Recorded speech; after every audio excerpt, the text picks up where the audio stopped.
Hi everyone, how's everyone doing? So I've already made a video about this TV series called Paroled, and it was the second episode yesterday, and I just wanted to talk about that because that one was even more challenging or tricky than the first one. So in the first episode, the whole program is about the parole board, and they're making decisions about whether someone who is served part of their sentence should be paroled or not, and they have to look at all the factors. And it's really interesting because we don't get to see this. Obviously this happens every day, and in the first episode you can watch that. I talked about how tricky it was, and one of the decisions I didn't agree with, but then I'm just giving my opinion.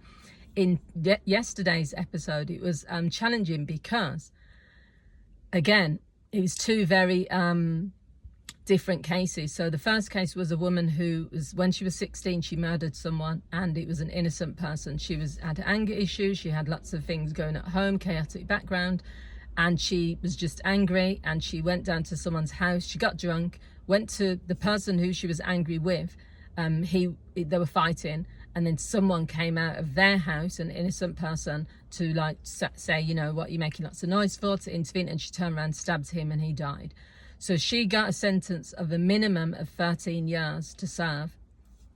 And the parole board were just looking at whether she should serve she's already served 30, I think she got 15 years, if I'm right. She served 13, and they were looking at whether she should serve her last 2 years in an open prison, but also where she gets to go out into the community on some days or some time. So they're trying to say whether that would be worth her integrating, or whether she should just continue to stay in the prison she's in for the last 2 years. I went back and forth with how I was feeling, because I had empathy towards her for someone who's been in a chaotic background where there was domestic violence, where she also was physically chastised by her parents, where she was obviously a teenager at the time, she was struggling with anger issues. But then I also was thinking, well, 15 years isn't really a long time to do a life sentence when you've killed someone. And if you're in your 20s when you come out, it means she was talking about all the plans that she's got for her life. And so I went back and forth, because I don't know, when she was talking, she was kind of talking in a robotic way, and then she would sort of get upset, and maybe that is just she's had 13 years in that prison.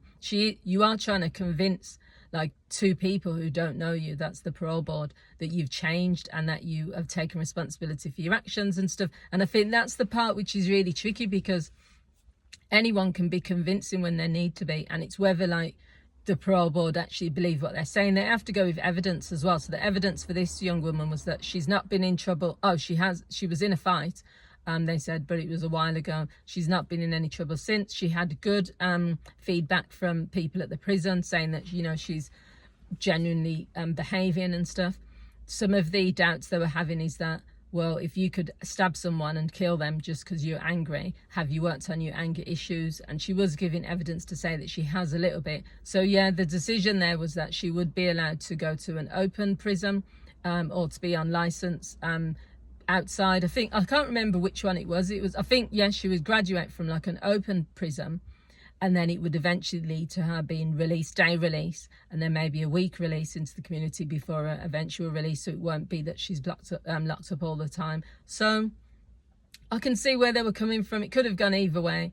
To me, if you've murdered someone, I just think obviously for the victim's family, they would want someone to serve their sentence, and 15 years isn't really a long sentence anyway for murder, compared to other sentences for murder. So yeah, but they have to take into account she was 16. So that was that one. The other case was a bit more complicated, because this person is on a PP, I think it's called a PPI.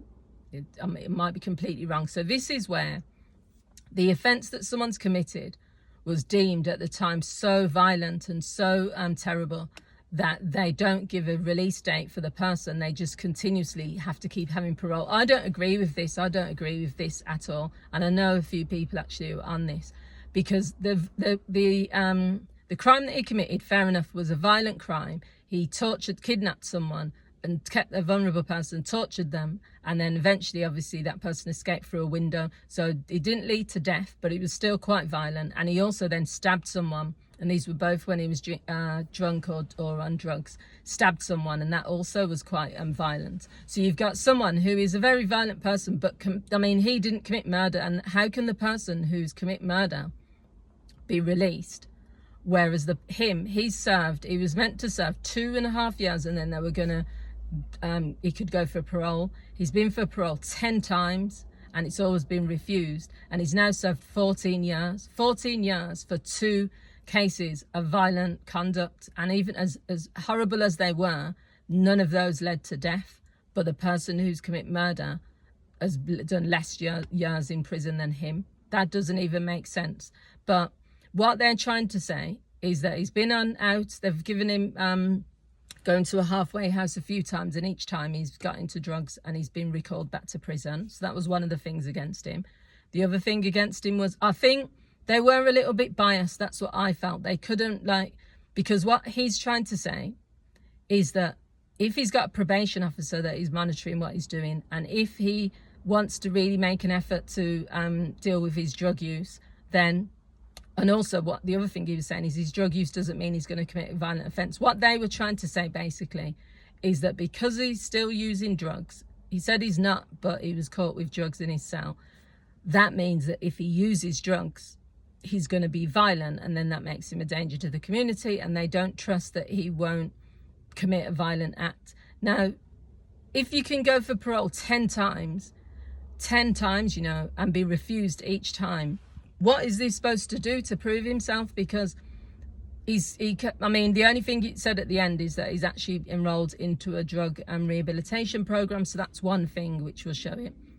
Nobody knows if you've been violent in the past, whether you're going to be violent again. Nobody knows. And also no one knows if you've never been violent, whether you're going to be violent again. It's a lot of circumstances, but there are lots of people who have got drug issues that are not going out committing violent offences, and there's lots of people with drug issues that are, but the prisons are not full of people just based on the fact that they've got a drug issue. So I think he was being judged based on that.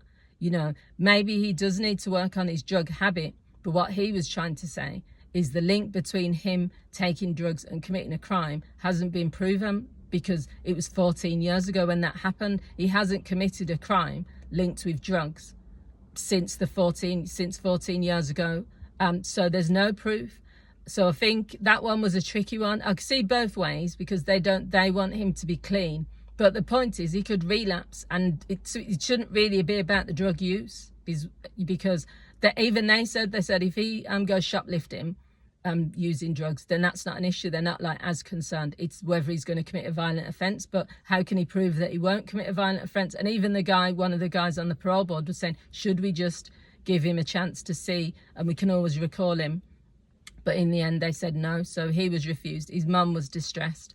I can see it from a little bit from both ways, but I do think it's these PPI sentences. I don't know if it's PPI or P. It's where they're saying you can't be released unless you prove yourself. But then they won't let the person prove themselves, because they still keep saying, well, it's not safe enough. It's not safe enough. I don't agree with it, because it's like when the people were in Guantanamo Bay and they never knew when they were going to be released. It's a human right to know.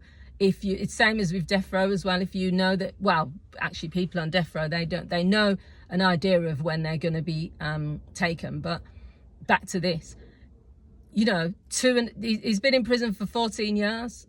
You need to at least say to him, your sentence will be this. At least people know they've got then a release date. But with this, it's just, I don't think it's humane to do that. And apparently there's 3,000 people in the UK who are on these sentences where they don't know when they're ever going to be released, and they're just constantly going for parole. You can understand that I bet there's a high suicide rate, or just where people just give up and think, forget it, I'm not going to do anything now, I'm never going to get out.